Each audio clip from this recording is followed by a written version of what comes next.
C'est parti là? Oui, c'est parti. Je suis prêt. Et vous voulez qu'on commence par quoi? On va commencer par le fait que rien n'est préparé et que c'est paradigmatique de notre position. C'est-à-dire qu'on ne prépare pas une consultation, on ne sait pas à l'avance ce qui va se passer, et de la même manière, on ne prépare pas une interview, on y va au débotté. On doit être capable, on doit apprendre à pouvoir faire face à des situations diverses et variées, et non pas avoir un schéma préétabli, absolument rigide, etc. Et pourtant, la grille TACT, c'est une grille, c'est donc un schéma. Mais c'est un schéma plus comme un fil directeur que comme des contraintes avec des cases à remplir de façon systématique. Voilà. Donc quand on maîtrise la grille, quand on est habitué à cette technique qui consiste finalement à privilégier ces trois items qui sont grand 1, la synchronisation et puis la qualité de la relation avec des vérifications, l'observation et les vérifications de cette qualité de la relation. Deuxièmement, quand on a des outils pour pouvoir faire un espèce d'état des lieux de la plainte du patient. Et ensuite, quand on a des outils de changement, ben on a tout ce qu'il faut, et puis ensuite, qui est-ce qui va mener les débats? Ben souvent, c'est le patient. C'est-à-dire que quand il arrive, bien qu'on on a un cadre, on a une espèce de fil directeur, mais on va d'abord écouter le patient. Parce que ce qui est souvent manquant, c'est ce temps d'écoute, la capacité à ne pas intervenir. C'est dans un premier temps. Tu es d'accord avec ça? Tout à fait. Il n'est pas d'accord. Si, parce que ça me rappelait une petite anecdote où j'ai une amie que je connais, une amie, oui, qui m'appelle. Tout de suite, Jacques, j'ai une crise d'angoisse. Terrible, j'ai une crise d'angoisse. Est-ce que tu peux. Ben, je dis, ben, viens. Et idée saugrenue, dans. Comme ça m'est venu. Comme dit, il faut se reposer sur le divan pour attendre que ça passe. Mais ça m'est venu. Je dis tiens, je vais lui faire une catalepsie, puis ou les mains de Rossi, il fallait faire un truc comme ça. Rossi, avec les deux mains, comme ça. Ce truc stupide. Elle est arrivée et je la vois. Elle avait un bras bien enveloppé, et puis elle venait de tomber dans l'escalier. Ça s'appelle un du-jarrier. Voilà. Elle avait un du-jarrier. C'était une petite fracture au niveau du bras, si bien que pour mes techniques, lévitation, etc., et là, je suis parti d'un éclat de rire. Elle m'a demandé pourquoi je riais. Je riais personnellement parce que je venais de faire une grande bêtise. J'ai commencé par l'écouter, et puis après, elle a fait la séance qui s'adaptait à elle. Dès qu'on pense à quelque chose avant, c'est pas bon, parce que c'est notre esprit qui tourne, c'est pas celui, on n'est plus disponible. On est dans, je dirais, dans notre propre auto-hypnose. On se fait dans notre imaginaire et on n'est plus à l'écoute du patient. Donc ça illustre bien ce que dit Jacques. Plus on prépare, plus on se plante. Donc, dans un premier temps, c'est observation, observation, observation, synchronisation. Une observation dont on ne va rien déduire sur l'état interne de la personne, enfin voilà, ni sur ses caractéristiques propres, c'est de l'observation, et c'est de la synchronisation. Et puis, on va lui demander ce qui l'amène, qu'est-ce que vous voudriez, vous êtes venu voir, et quelque chose qui vous embête, vous pouvez me dire en quelques mots ce qui vous ennuie. Et puis la personne va commencer à parler, et là, on est partisan d'un recueil intégral, d'un recueil écrit, puisque on peut très bien enregistrer les gens et les filmer, mais on prend le temps d'une deuxième séance quasiment si on veut retranscrire ça ensuite ou si on veut tout revoir, mais plutôt noter, plutôt écrire. Et c'est là les fameuses 20 premières lignes. Ces 20 premières lignes sont un échantillon du mode de communication de la personne, et on va donc avoir quelque chose sur quoi on va pouvoir travailler. Les aspects de forme sont essentiels. TACT, c'est une thérapie de la forme, c'est-à-dire qu'on va s'intéresser avant tout à la forme de la communication, bien plus qu'au sens profond dont on est navré de penser que finalement il est hors de portée et définitivement inaccessible. C'est vrai qu'on peut se mettre à la place de l'autre. Voilà. Ah, Ça te fait quel effet? Ouais. D'être à ma place. Et tu me fais penser, pour faire des recadrages avec les enfants, je mettais plusieurs chaises, puis je les faisais changer de chaise. Oui.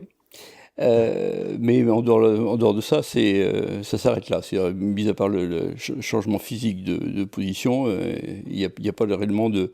On ne se met pas à la place de l'autre. Donc l'autre est définitivement inaccessible, sa problématique est hélas définitivement inaccessible, et donc on est en train de faire un cadre dans lequel la personne va pouvoir faire des modifications dont elle a besoin, avec les ressources qu'elle a, puisque c'est ça c'est un des seuls présupposés de l'histoire, c'est un présupposé qui est que la personne a en elle des ressources, et ça c'est Erickson qui a amené ça, suffisantes, mais que les circonstances, le cadre dans lequel elle y travaille ne lui permet pas de les mettre en œuvre. Voilà, la thérapie va être un cadre comme ci qui va permettre à la personne de mettre en œuvre ce qu'elle a à mettre en œuvre. La grande difficulté des thérapeutes est une difficulté linguistique. C'est-à-dire que la plupart du temps, c'est des impasses pseudologiques liées au langage qui font qu'à un moment donné, l'intervenant est en difficulté. Finalement, il n'arrive pas à aider son patient pour des raisons de limitation linguistique. Alors ce matin, j'ai pris avec toi l'exemple en discutant de la personne qui dit qu'elle n'est pas sûre d'elle, quoi, ou qu'elle n'est pas satisfaite d'elle. Je suis pas, non, vraiment, je crois que, non, je suis pas, j'ai jamais été sûr de moi. Et alors là, il y a une impasse linguistique puisque c'est un quantifieur universel, c'est jamais.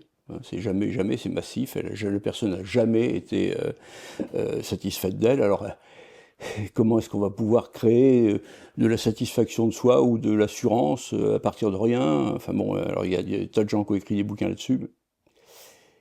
C'est quand même mieux quand la personne a un petit échantillon ou une petite réserve personnelle. Et alors, on va dire, à ce moment-là, il suffit de dire jamais, jamais, ou vous n'avez jamais été sûr de vous? Et là, la personne répond jamais. Si on se contente de ça, c'est une impasse linguistique, on s'arrête là et il va falloir repartir sur autre chose. Mais on peut aussi dire jamais, mais jamais, jamais. Et la personne dit ah non, jamais, jamais. Et il y a toujours la possibilité de dire mais jamais, jamais, jamais. Et là, parfois, on a la surprise de voir la personne qui fait ah bah non, jamais, jamais, jamais, non. Non, quand j'étais plus jeune, quand j'avais 18-20 ans, si. Et là, tout d'un coup, on va avoir accès à l'évocation de ressources ou du moins de situations dans lesquelles la personne a pu. Voilà, c'est simple, c'est des choses linguistiques. C'est quand une personne dit qu'elle ne peut pas faire telle ou telle chose, qu'elle ne peut pas avoir telle ou telle attitude, on peut dire oui, mais si tu faisais, j'ai jamais pu faire X. Là vraiment, docteur, ça moi de ma vie, j'ai jamais pu faire X. Et si tu pouvais le faire X, ça se passait comment? Ça ferait quoi? Ah non, mais moi je pourrais pas le faire X. Tu connais quelqu'un qui est capable de faire X? Ah bah oui, ah bah ça ma belle-sœur, alors ça elle aura jamais l'occasion de faire X, c'est sûr. Ok, d'accord. Tu peux me raconter alors, d'après toi, ce qui se passe dans la tête de ta belle-sœur quand elle fait X, etc. C'est-à-dire que c'est des moyens d'échapper à des impasses linguistiques. La plupart du temps, la difficulté principale en thérapie, c'est des impasses linguistiques. Qu'en pensez-vous, docteur? C'est quand les enfants, ça arrive souvent, ces impasses linguistiques, c'est quand les enfants, ils arrivent en consultation, puis ils disent « Moi, je viens parce que je suis anxieux. » Bon, ça, c'est un mot qu'ils n'ont pas trouvé dans leur berceau. On leur a dit « Qui t'a dit ça ?» Et je pose une question, je me demande « Qu'est-ce que c'est pour toi que d'être anxieux ?» Alors ça rappelle la position basse de non-savoir.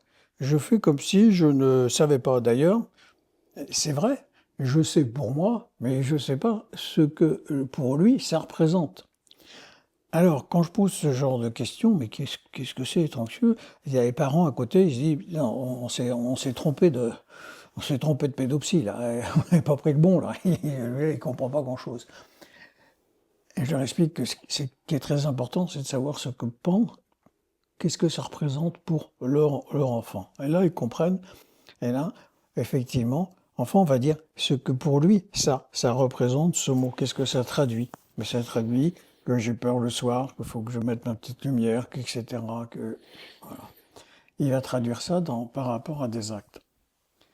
Une deuxième chose sur ces mots, pour les faire venir pour les personnes. Effectivement, il y a la présentation, on est un peu souvent bloqué dans la présentation, parce que les gens vont employer des grands mots, ben, je manque de confiance en moi. Voilà, dont on parlait tout à l'heure, par exemple.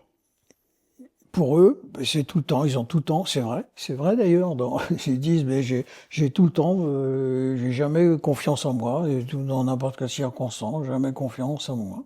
Alors il y a technique de toujours, etc., de rechercher les exceptions. Et puis il y a un autre abord qui est tout à fait dans mon texte, c'est de renverser, c'est faire un recadrage, dire de quoi tu as besoin pour avoir confiance en toi. Alors ils vont sortir des mots, j'aurais besoin de courage par exemple, des grands mots comme confiance dans les autres ou de patience, enfin bref, des mots. Et c'est eux qui doivent les amener absolument. Et absolument, c'est pas... Pourquoi? Parce que la deuxième question, ils disent, est-ce que tu te souviens, est-ce que tu as un souvenir dans lequel tu as eu confiance en toi? Donc là, ils vont reprendre et que tu ressens bien cette confiance en toi. Excuse-moi. De ce courage. J'ai besoin de courage. Ok. Et ils vont reprendre, ils vont repenser, ah oui, j'ai eu courage, un soir j'ai entendu du bruit, puis je suis sorti, je me suis arrangé, j'ai même pas été voir mes parents, enfin bref. Et on va faire ça pour plusieurs choses, généralement j'en demande 5 pour plus, de ce qu'ils ont besoin pour. Et c'est eux qui doivent nommer le mot. Pourquoi? Parce que ça va aller à un souvenir. Et s'ils ont amené un mot, pour nous, il y a un principe tact, on n'a peut-être pas suffisamment souligné, c'est qu'à chaque mot, il y a une représentation. Chaque mot, une représentation. Donc il faut l'amener à avoir cette représentation. Et si c'est lui qui a amené le mot, il en a nécessairement une représentation. Représentation qui lui est propre et qui est définitivement inaccessible au tiers. Complètement. C'est un souvenir à lui, ça, c'est quelque chose. Donc, c'est rebrancher par rapport à ce souvenir, et dans ce souvenir, de bien ressentir les choses. Il y a une tentation forte chez les thérapeutes, c'est justement quand il y a une représentation comme ça, la personne dit un mot, etc., on essaie de lui faire expliquer cette représentation. Et à chaque explication de la représentation, à chaque mot utilisé, le thérapeute a ses propres représentations qui n'ont strictement rien à voir avec ceux de la personne. C'est-à-dire, plus on va aller chercher de détails concernant la représentation, plus on s'éloigne du point, puisque finalement, les représentations propres du thérapeute ne vont jamais coller avec la représentation de la personne. Par contre, effectivement, ça peut avoir un intérêt, puisque plus j'interroge une personne sur ces représentations, si c'est des représentations qui sont intéressantes et qui peuvent faire l'objet de suggestions, l'interroger sur ces représentations est une forme de suggestion. Mais par contre, à aucun moment, il faut que je croie que les représentations que j'en ai, moi, s'approchent en quoi que ce soit de sa réalité. Je vais recommencer pour vous, parce que je vois que c'est intéressant que je le dise 2 fois.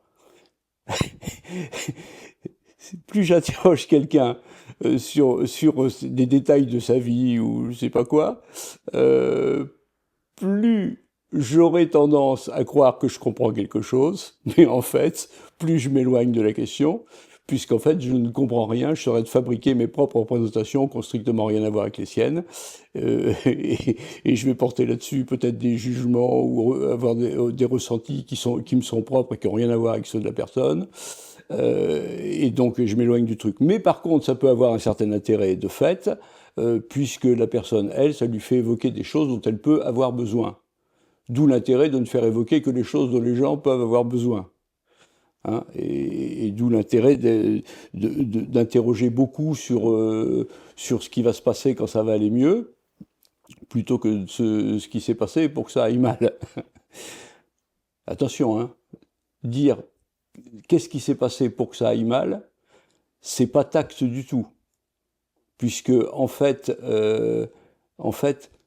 cette croyance qu'on puisse analyser les choses qui expliquent que maintenant ça ne va pas comme la personne veut, c'est fait pas partie de notre fonctionnement. On a la logique linéaire qui est massivement utilisée dans le domaine, ne fait pas partie de notre approche.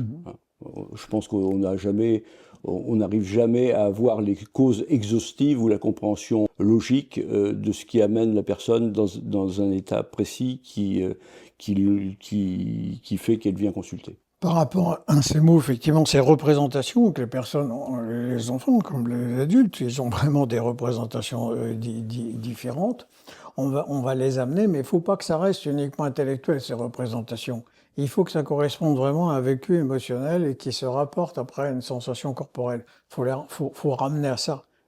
Sinon, ça peut rester à l'état de pensée, faut les ramener au corps. Donc, les personnes viennent avec leur narration, de leur histoire, sur lesquelles on n'a pas à apporter, comme on dit, de jugement. Et ces histoires, c'est l'avantage qu'elles peuvent changer.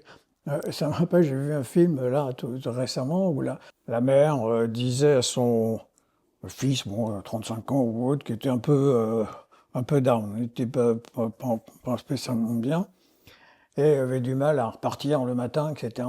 Et elle dit « Raconte-toi une histoire qui va te faire lever le matin. » Donc, c'est à se raconter une histoire, on se raconte une histoire qui va pouvoir être positive pour nous. Et souvent, les gens, ils tournent en boucle dans leur histoire négative, ou dans « je ne peux pas parce que si j'allais bien, j'irais mieux », etc. Enfin, j'irais mieux si j'allais bien. Enfin. Et là, il faut changer de cadre. Si on ne fait pas sur le cadrage, si on ne l'air pas, il faut pour qu'ils se racontent une autre histoire d'eux-mêmes. Quelqu'un disait, on peut tous avoir une enfance heureuse. Il suffit de choisir les bons éléments dans cet an. Bon, pour certains, c'est plus difficile, c'est moins facile que pour d'autres, je suis d'accord. Mais voilà, il peut y avoir un changement d'histoire. Et c'est c'est les enfants, c'est les parents qui le font.